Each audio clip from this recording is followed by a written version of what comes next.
जांच कर रही है। स्पेशल सेल के सूत्रों के मुताबिक शुरुआती जांच में ये पता चला है कि किताब को प्लानिंग करके कोऑर्डिनेटेड तरीके से लीक किया गया।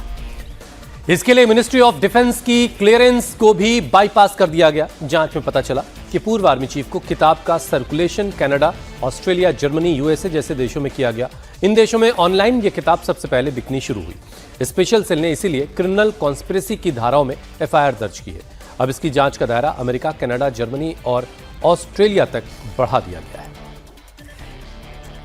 तो 4 स्टार्स ऑफ डेस्टिनी, ये एमएम नरवणे की वो किताब जिसको राहुल गांधी संसद लेकर पहुंचे थे और इसमें इसको लेकर बवाल हुआ था। अब ट्वीट सामने आया है और जिस तरह से दिल्ली पुलिस इस मामले की जांच कर रही है उसमें पता चला है कि किताब को भारत के बाहर ऑनलाइन सर्कुलेट किया गया था, इसकी बिक्री हो रही थी। और जब संसद परिसर में राहुल गांधी से इस किताब के बारे में पूछा गया कि उनके पास ये किताब कहां से आई है, तो उनकी तरफ से भी जवाब में ये कहा गया था कि उन्होंने बाहर से ये किताब ऑर्डर की है और बाहर ये किताब आसानी से उपलब्ध भी है।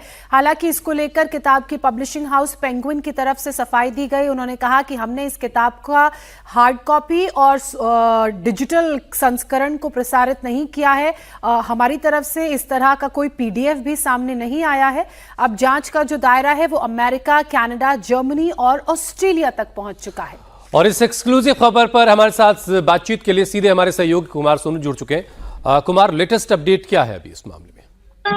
देखिए, दरअसल ये पूरा मामला जो है सामने आने के बाद दिल्ली पुलिस की स्पेशल सेल ने मुकदमा दर्ज किया था और स्पेशल सेल की इनिशियल इंक्वायरी में ये सामने आया है कि ये सुनियोजित साजिश थी इस किताब के पूरे पीडीएफ फाइल को लीक करने की। और आरोप है कि जो एमओडी है यानी मिनिस्ट्री ऑफ डिफेंस है, रक्षा मंत्रालय की का जो जरूरी क्लियरेंस प्रोसीजर होता है वो प्रोसीजर को बाईपास किया गया। उस प्रोसीजर के बिना जो है बेहद कोऑर्डिनेट तरीके से इस किताब के पीडीएफ फाइल को लीक किया गया।